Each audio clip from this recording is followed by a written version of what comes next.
Imagine entering an ancient Egyptian tomb and finding a piece of modern nuclear technology resting inside a sarcophagus. The discovery would immediately invalidate the accepted timeline of human history. In 1900, a group of Greek sponge divers experienced that exact kind of historical displacement. Seeking shelter from a storm, they dropped anchor near the island of Antikythera and discovered a Roman shipwreck scattered across the seafloor.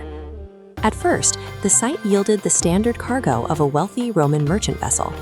The divers recovered pottery, luxury glassware, and high-quality bronze and marble statues. Alongside these art treasures, they hauled up a heavily corroded, shoebox-sized lump of bronze and wood. It looked like a common rock, encrusted with sea life and mineral deposits. While the marble statues were immediately sent for restoration, this green, calcified mass was set aside and largely ignored. No one realized they had overlooked the most sophisticated technological artifact of antiquity. For months, the fragment sat in the storage rooms of the National Archaeological Museum in Athens, calcifying further as it waited for inspection. In 1902, archaeologist Valerios Stais was examining the find when he noticed a man-made feature. Embedded in the rock was a small, perfectly cut triangular gear wheel. This discovery upended the recorded history of engineering.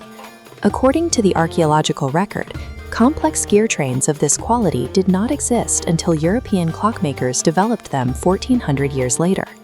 Yet here was a sophisticated, multi-geared machine lost in a shipwreck dating back to approximately 60 BCE.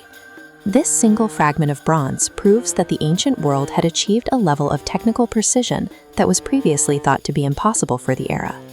Investigating the machine presented a unique challenge. The components are fused into a solid, fragile mass. To look inside without destroying the evidence, researchers had to rely on advanced imaging.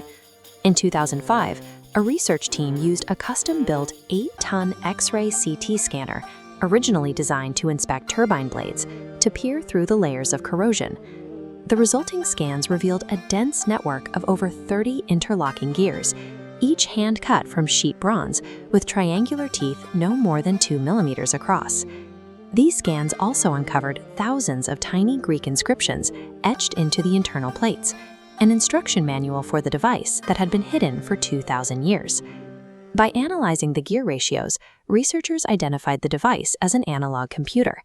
It performs calculations by using continuous physical motion, the rotation of the gears, to model mathematical equations and astronomical cycles.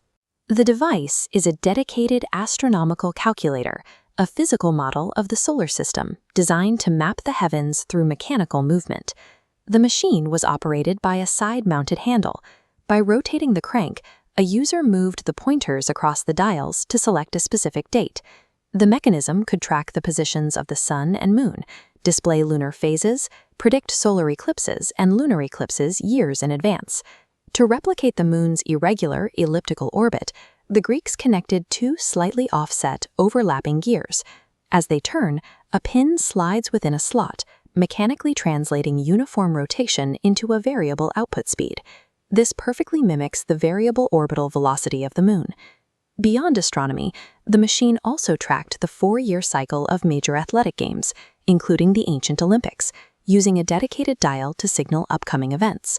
This makes the mechanism a tool for synchronization, using advanced engineering to align human society with the observed physical order of the universe. The device is the ultimate product of Hellenistic science.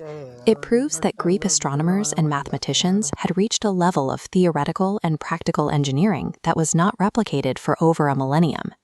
This was driven by the Greek philosophical view that the cosmos could be described through physics and mathematics, and therefore it could be modeled with machines. However, the complexity of this machine presents a historical problem. The quality of its manufacture suggests that it cannot be a prototype or a first attempt at gear-driven technology. For this advanced machine to exist, there must be a lineage of earlier versions. Yet the archaeological record for those predecessors is completely empty. While we have decoded the internal mechanics of this device, its existence reveals a significant gap in our understanding of how ancient technology evolved. Research continues into where the device was built. Because the dials utilize a Corinthian calendar, One theory suggests a connection to the city of Syracuse and the school of Archimedes. A second theory points to the island of Rhodes, where the philosopher Poseidonius was known to have worked on mechanical models of the solar system. A third possibility involves the Library of Pergamon. During an excavation in 1976, Jacques Cousteau recovered coins at the wreck site that suggest the ship may have set sail from that scientific center. Regardless of its origin, the Antikythera Mechanism provides physical proof that ancient engineers were capable of high-precision calculation. If a functioning analog computer could be built 2,000 years ago, what other sophisticated branches of technology were completely lost to time? The corroded fragments in the National Archaeological Museum serve as a reminder that human history is not always a linear progression, and the ancient past was far more technically advanced than the records alone would suggest.